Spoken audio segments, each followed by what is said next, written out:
I don't know. I just hate wearing clothes from people who just don't have no water normally. So it just bothers me. Shut the fuck up, bro. Like, Yo, this nigga here. What you even talking about? Yo. She feeling saucy, I'm feeling sturdy. I got a 4-piece, up in the 30. They tryna hold me, she like curry. They feeling salty, I'm feeling sturdy. but yeah, man. But I wanted to know this though. Like, why the culture put on for Christmas so hard? That shit really it really bothers me. Like it really just bothers me. I am a bah humbug and shit like that. Because I don't fuck with Christmas, but I fuck with Christmas because for purposes that I think is obvious. Like, so I feel like for the culture, we so quick to go stress, to go buy our kids gifts, to go do all this. We want to take pictures in matching pajamas. Why we don't put on for our shit like that, like Kwanzaa? Why niggas is not wearing dashikis, doing 7 principles of Kwanzaa? Why we always want to put on for Christmas when it's about a big fucking white man and ho and gifts, but it ain't nothing about the fake ass Jesus and the 3 wise men that it's supposed to be about, that they taught us about. So I want to know, for the culture, what y'all think about that, dude? Because I was gonna ask y'all, did y'all put on for Christmas? Was you on the Graham Key, you and K with the cocoa, with the pajamas and shit, drinking hot chocolate? No, you don't do that? Cool. But not to knock people that do that, because that's what you do. But I just want to know why y'all do that and y'all teaching y'all kids those principles and we carrying that tradition, while we not bringing the Kwanzaa shit and making that shit what our kids need to know about. Because clearly we saying that cops is killing us in the streets and they don't give a fuck about us.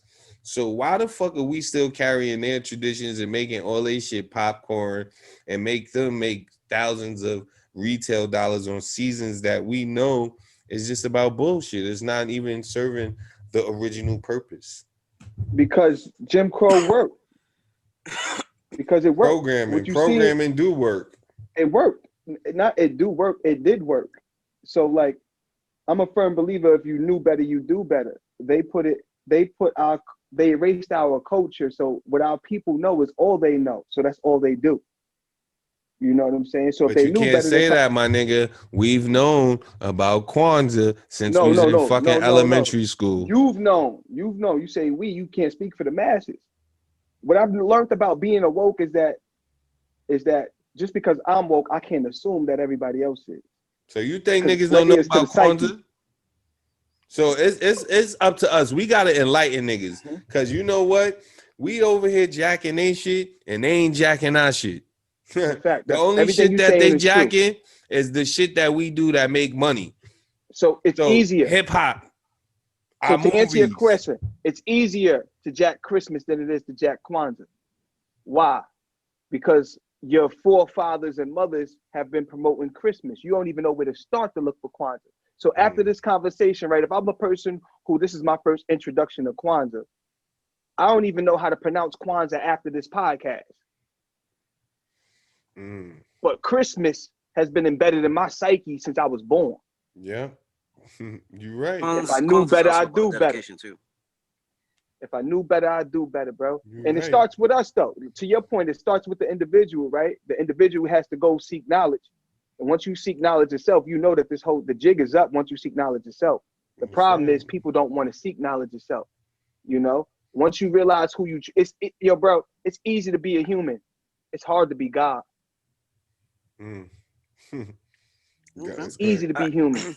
Yeah, that's a good ass question, Roy. I think like I can give you 2 answers, right? And I think that they both kind of go together. Firstly, 2 out of 5 of us, you know, are orphans, right? We grew up with either our mothers or our fathers, or the majority of us. I know that most of my niggas ain't had their dads.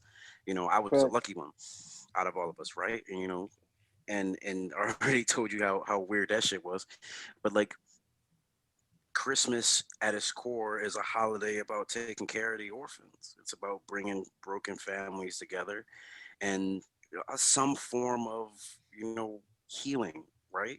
You know, you get your gifts and that shit is happy and it's all happy-go-lucky, and that's the way that it's supposed to be.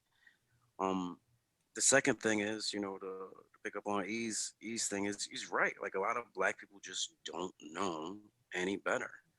The country is primarily Christian, right? And so they just take this and it's everywhere. You can't really avoid it.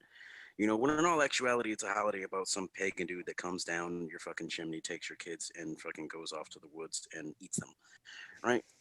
But you can't really explain like the real shit of it to people because people Americans are notoriously highly uneducated, so they just have no idea the things that they are even partaking in. So when it comes to stuff like Kwanzaa requires dedication, the same way that Hanukkah does. Christmas requires no effort.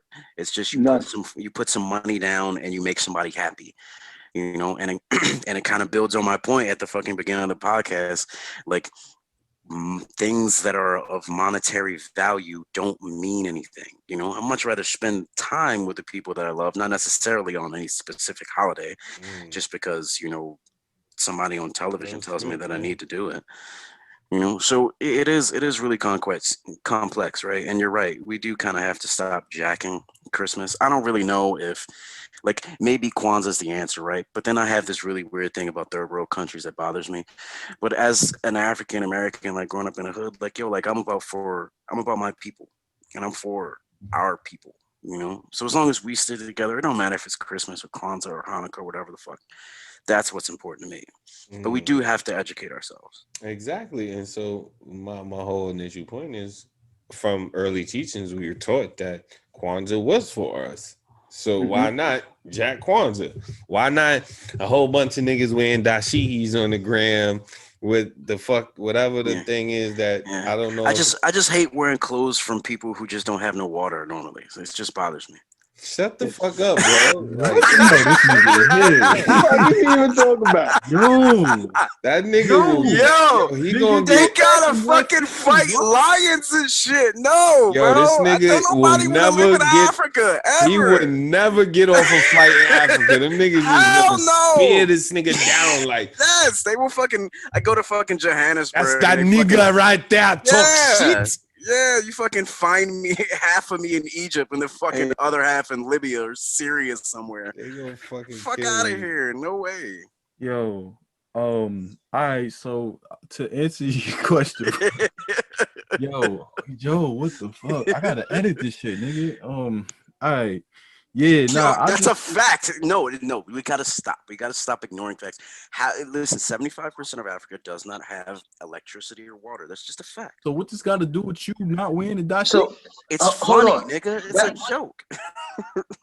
That all means opportunity. 100%. That all means 100% agree. It's all opportunity. 100%. Everything we're doing right here in America, we can take over there and build. 100%. Social work, human services to education.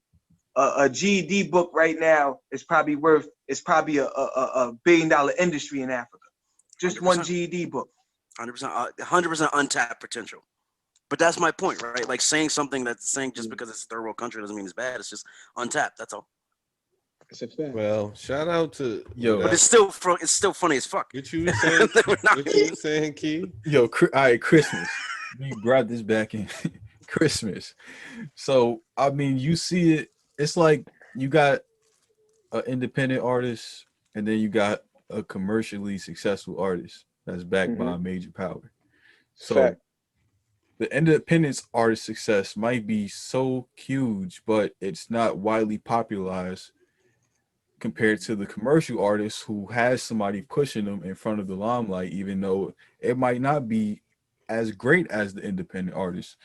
So we look at like Christmas has always been pushed in our face, and the Yahoo Doors, and it's supposed to be this welcoming time of just family gathering and gifts and just holiday cheer. And you look at Kwanzaa pretty much has those elements, but not a dark past. It's something that we made for us in order to celebrate us and in order to have a good time during the holiday season.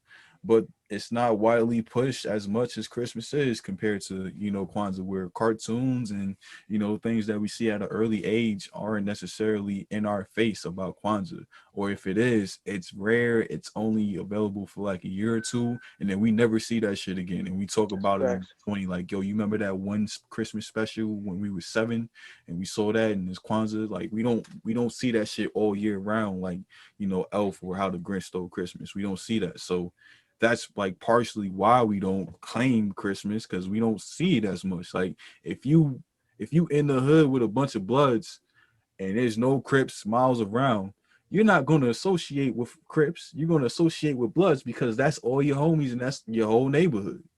It just goes back to that, where we don't see it as much and it's not pushing our face, so we don't jack it. It's just simple as that. But you know, we know what it means, and we try to go ahead and say, you know, we celebrating this principle of it, not, you know, the pagan part or the dark part, but we're celebrating this element of it, when realistically Kwanzaa pretty much has just that element and all positivity behind it, you know. So, you know, that's one thing where we got to start to try to push more for Kwanzaa to be out there. We got to try to make it cool, where, you know, nobody's trying to make it cool anymore, or nobody even cares to make it cool, which is something that we should definitely, you know, step up on as a people in general, and, you know, start to go ahead and represent our own. You know, why support something that's not ours when we have our own thing that's damn near better, if not? And you have to understand it. So let me tell you, not understanding some shit and just letting people tell you what to do and tell you what to take and not educating yourself is the death of a nation. Education is empowerment. So if you don't know about something, look it up. This shit, you can read on all this shit that we talk about all the time. You could say, you could watch videos now and all of that if that's what you're fucking into. But honestly, read up on it. Read up about the history of Saint Claus. Read up on these things. Read up about Kwanzaa and why it was created in 1966 and the things that was happening then that made people want to have a holiday to empower Black and African American communities. So just read up on it. Educate yourself. Use your phone for other than Instagram and WorldStar and TikTok. And what's the new shit? Clubhouse. Y'all fucking with the Clubhouse? Clubhouse, yeah. So now I got to get a Clubhouse key. Heard some good stuff about, you know, just who be on it as far as networking goes, where, you know, there's a lot of people on it that have ties. So it's the place to be if you're looking to be at a place that you need to be. All right, so we get in the Clubhouse. Fuck with me on the Clubhouse. She feeling saucy, I'm feeling sturdy. I got a 4-piece, up in the 30. They tryna hold me, she like curry. They feeling salty, I'm feeling sturdy.